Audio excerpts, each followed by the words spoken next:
Duizend kleuren, moeier kan het heen niet weren.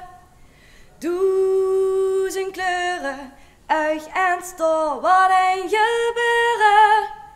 Smink op iedere snoet, mulke springen droet.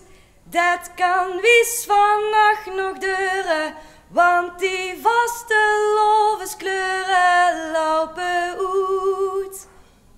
Hey, dich! Ik ben Marine Klaassen en ik stond zaterdag 7 oktober voor de allereerste keer op de bühne van Opus Jocus Liedjesavond met mijn liedje Duizend kleuren, geschreven door Hannelore en Laurens Winter en mijn eigen pap, Jacques Klaassen.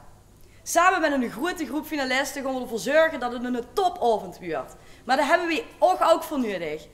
Kom gezellig in de zaal zitten en anders kijk je mij via de livestream. Stem op mij, Duizend kleuren, laat gaan!